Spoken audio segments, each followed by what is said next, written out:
Netflix is known for its freedom and responsibility culture. Would you explain what that is? What's the freedom and responsibilities?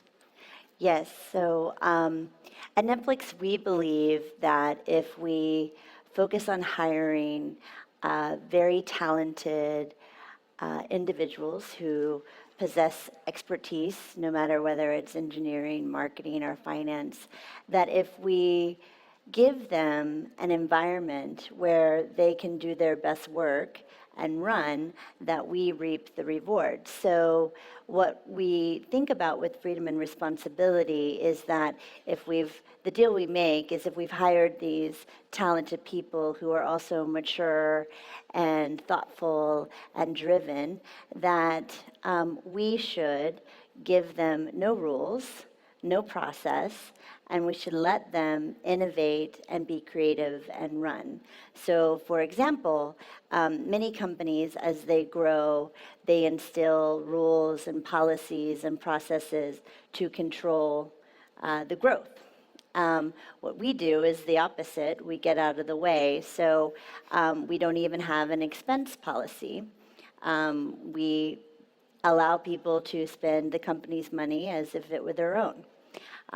We also don't have a vacation policy, so we don't track how many days people take off. We don't track when they come to work and when they leave. So many people get confused about that it's all freedom, but you have to remember it's also responsibility. They go together, kind of like Kim and Bob. So when you say freedom to the employee, then you don't give them some sort of goal or the performance target like that? Nothing like that? Or just leave them alone? Yes, so we don't have traditional performance targets. We may have holistic goals that are multi-year goals. But really what happens for leaders at Netflix is our job becomes not controlling the day-to-day decisions of our people and what they do and how they spend their time. Our job becomes giving really great context and information so that they have all of what they need to make great decisions and move and make the business better. So freedom means that you don't necessarily control them daily business-wise, but at least you give them a target and as a holistic approach what to do. We give them context in terms of what the vision is, where we think we should be headed, but they also contribute to that vision and get to help shape it, and it's a process that we're all involved in, and we challenge one another. But when someone holds a job, they have a responsibility, and whether or not those responsibilities are fulfilled are up to them. Once you leave them alone, do whatever they like to do, okay? Something that we worry is sometimes they waste the time. Yeah, so I think at Netflix, we focus very much on attributes of people that will be successful within the company. So not only do you have to be skilled, but as I mentioned before, you have to be very mature, you have to be able to make good decisions, you have to be able to work in an unstructured environment, you have to be accepting of change, and you have to be adaptable, and that's not everyone. And again, with the responsibility part, we have hired you to do a certain job, and what we look at is results. And if people are not getting great results, and they're not living up to the responsibility part of the deal, then perhaps they may not be the best fit. Good, okay. The second question. Yes. Netflix makes major bets, investment, and shifts into strategy quickly.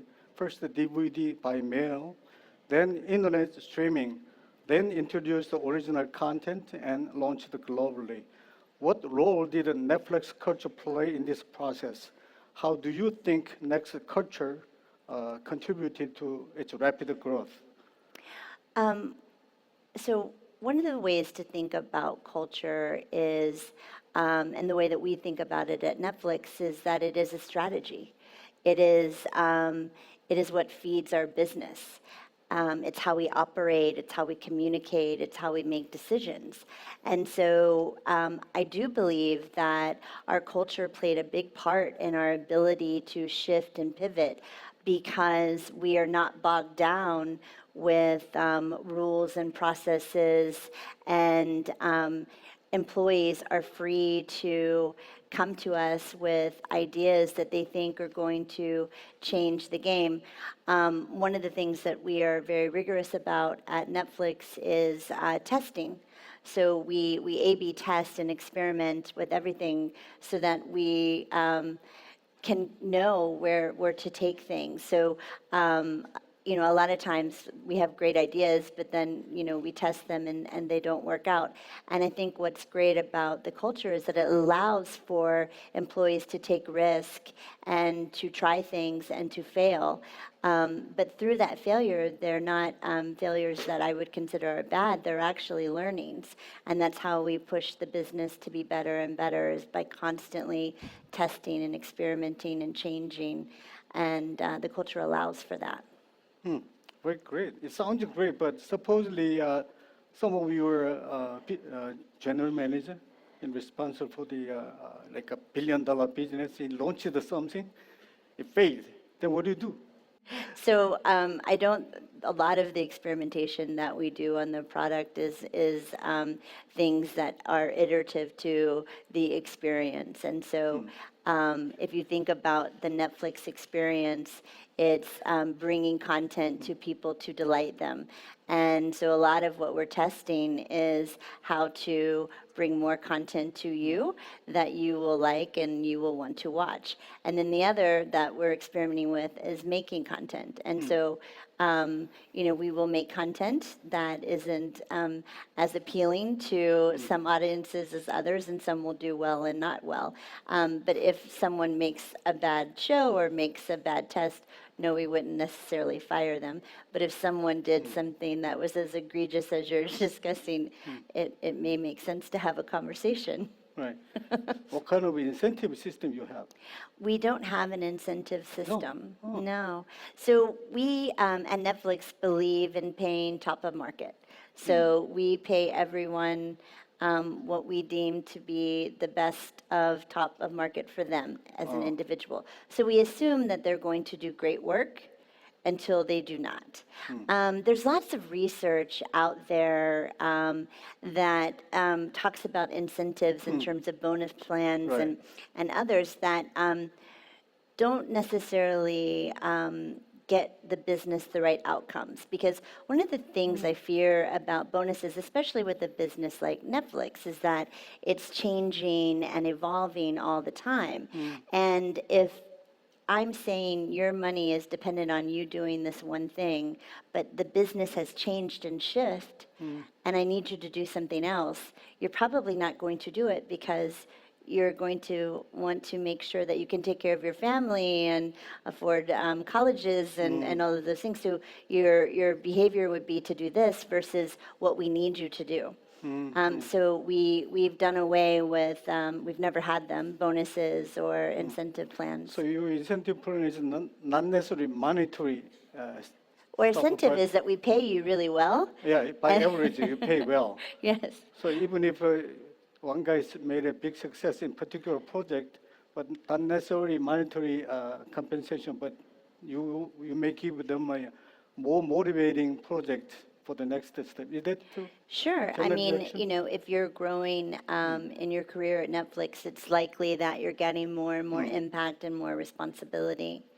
And if you're not, again, if you're not performing and getting results, we try to coach you to get you to be better.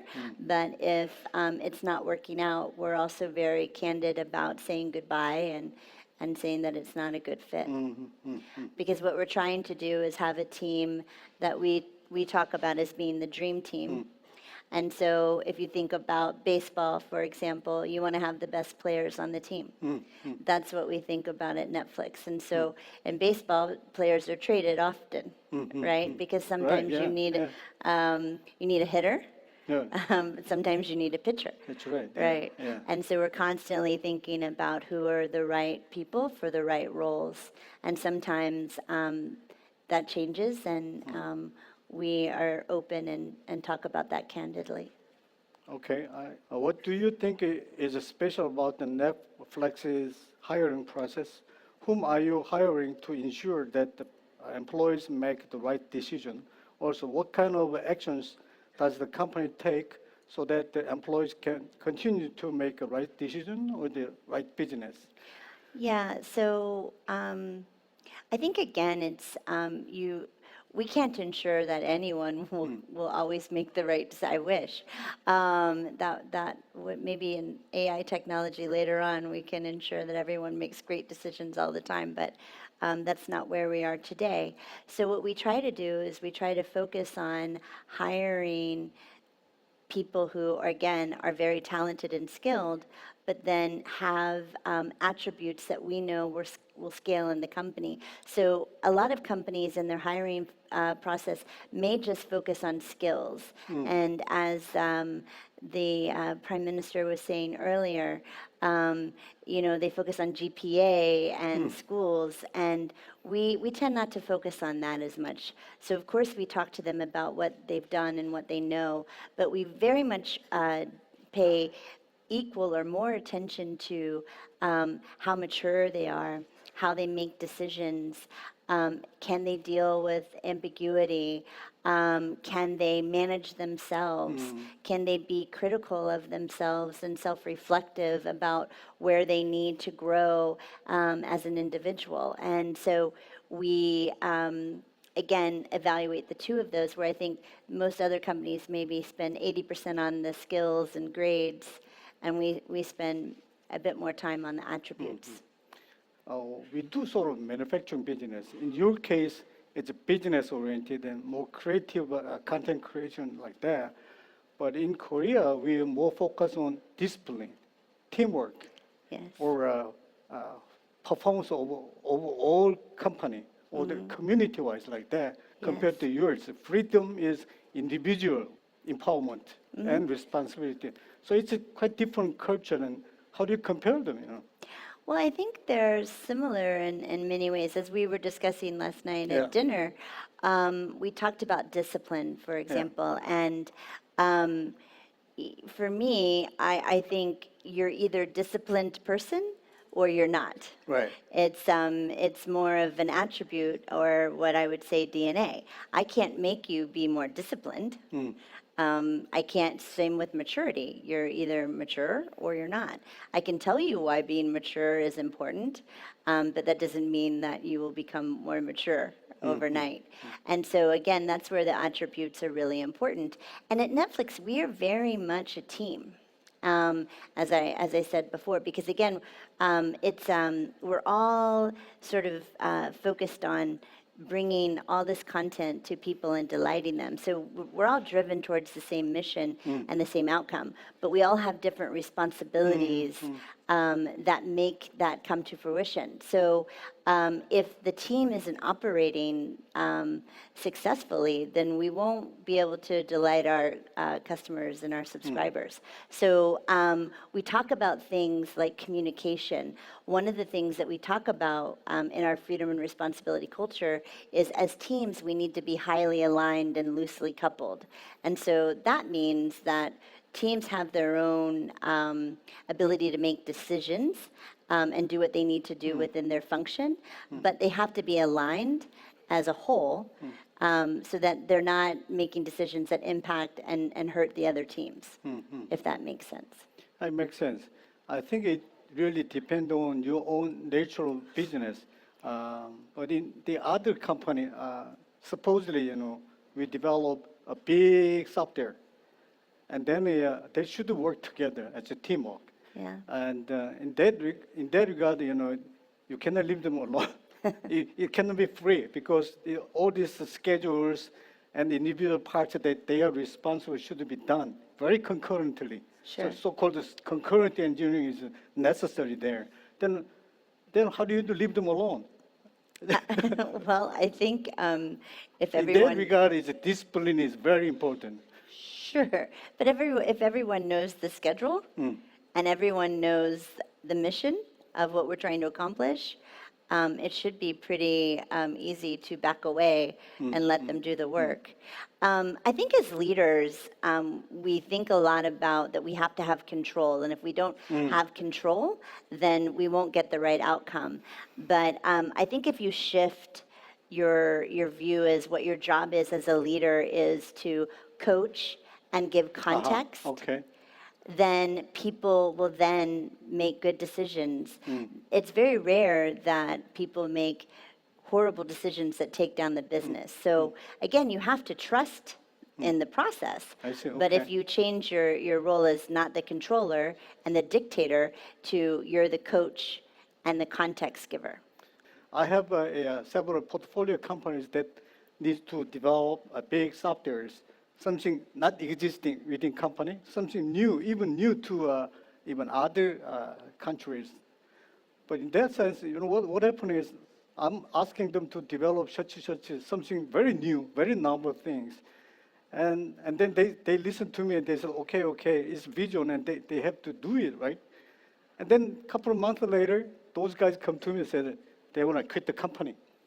Gosh, it was really shocking news. Why your company? This is something new. It's very important for your career because you can learn a lot of new things from that. And if that works, and we'll give you a lot of incentives, and even promotion together. But the guy simply said, I'm going to quit the company. I was really shocked. Why you do that? He said, it's too difficult. Answer is very simple. It's another discipline. They want to just leave a company because it's too difficult. If you face such a problem, what do you do? I say goodbye. True. Yeah, so I mean, look, when you're hiring people, it's kind of like getting married and not knowing anything about each other, and you're making this Right. commitment to each other. But and the interviewing process is inherently flawed because it's humans interviewing humans. Right? And humans are flawed, right? Right. And we come with all types of biases and things. And so we make the bad call. And sometimes employees make the bad call because they That's end right, up yeah. finding out that it's too hard or they're not as passionate about it. And so I think it's silly for businesses to think that once we hire someone that it's a lifelong commitment toward one another, because it is not. And as the Prime Minister was saying earlier, like you're going to change your career many times over these days and learn many things, so your passions change. And I think for me, if someone isn't feeling passionate about what we're doing and wants to leave, that's something I celebrate. Because I think that's a good thing for them to go do what makes them happy. Because what we want is people that are, invested and passionate about this. But I would never assume that everyone we ever hired, that's going to be the case for them forever.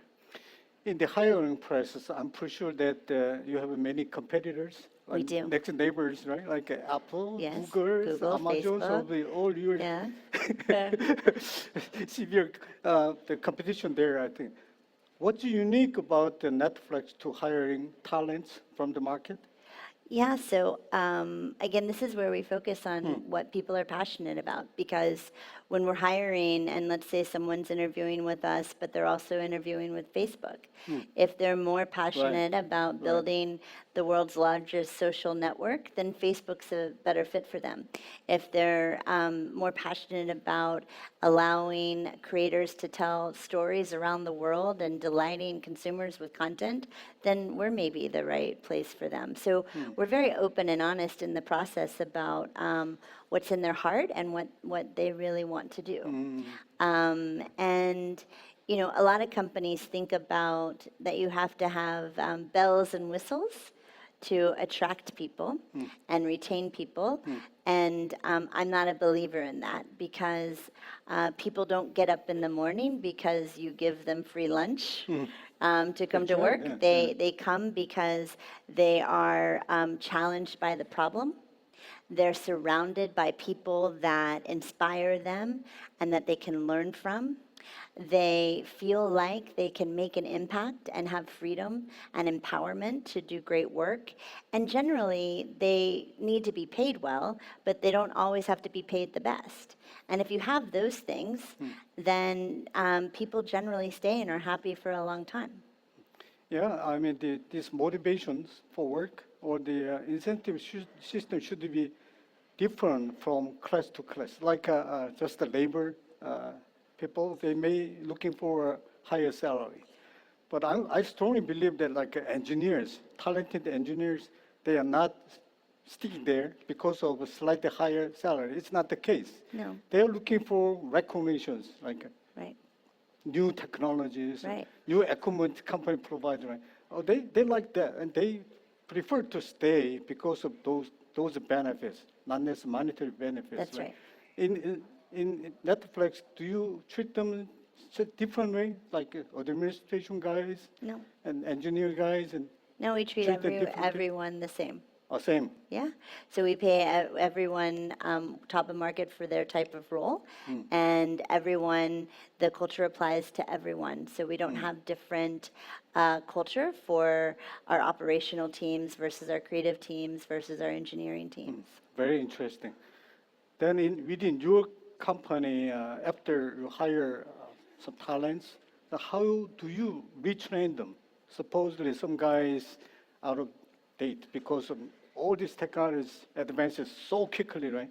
Some guys, it's a little bit out of date. Then what do you do with them? Well, I mean, hopefully we don't get so far out of touch because Netflix is an evolving technology company. But our people are, constantly going to conferences, taking classes, okay. up-leveling their technical talents or their skills, so that they are current and So stay you ahead. encourage them to Yes. participate in other forums and Yes, conferences yes, within company too. yes. Okay, so basically train them either for themselves or the company train Yes, them. and if generally if they're not interested in doing that, then maybe it's not a good fit. I'm pretty sure that it is very, very difficult for large corporates such as Netflix to go under cultural change. Do you have any suggestion to companies that are trying to implement something similar to freedom and responsibility, particularly to Korean corporates? Do you have any Sure. advice for them? Yeah, I think a lot of companies, again, they think about culture as perks and benefits that you need to have to retain people. But really, I think you should think about culture as an operational framework, how your company operates, how you make decisions. And this is the guideline that you give to employees so that they can be successful. Freedom and responsibility likely won't work for every company. If you're in pharmaceuticals and you're making drugs that can impact people's lives, you likely need to have a little bit more structure. But as leaders, I think what we need to think about is creating environments that allow people to unlock their skills and do their best work. And again, generally that's not through controlling them. Generally that's through empowering them and giving them a bit more room to run, make mistakes, and learn. And my advice is to let go and trust a bit more and think about your job as the coach versus the controller. There's several questions here to ask. You mentioned that Netflix poses no incentives on workers. Without incentive for extraordinary performance, though, I believe people would only perform to a level of being mediocre or just to the level of not getting fired. Very interesting question. It's a good question. It's a good question. Very honest answer, please. I will give an honest answer. So again, we pay the top. So if you went out to go to a different company, likely it would be hard to get paid better. And so and I think our employees know that they're paid the best. And so they don't really have to think about their compensation. They really just have to focus on the goal. And I think companies, again, try to use incentives to inspire better work, but I've found, and research has found, that that doesn't always work. Really what inspires people is when they are really passionate about the problem that they are trying to solve, and they are inspired by the people surrounding them that challenge them to think differently and they can learn from. And that's where great work happens. And what we see is that not only do people perform at a very high level, they go above and beyond because of this. So, and then again, at Netflix, if someone isn't performing or is just doing mediocre, we are happy to say goodbye. In Korea, also, the prevailing story is that whoever did a better perform results, then they should be compensated by monetary basis. Yeah. But it's not necessarily things within the Netflix. Yeah, again, we're already paying at the top, so they're Okay, already making good. the money. But I think in terms of compensation, it's interesting. Historically, when companies are starting out and they're building out how they should pay their people, everybody pays everyone the same. Every company structures salary, bonus, and maybe some equity. And at Netflix, we said, well, why does that have to be the case? And so we rethought things. And I think more companies need to think about that instead of just saying, oh, well, so-and-so company did it this way, so we need to do it this way. Every company is different, and every employee base is different, and the problems you're all trying to solve are very different. So, And you spoke all the good things about the Netflix. I think there is a question online, and there's a question asking that what's your most concerned things within company?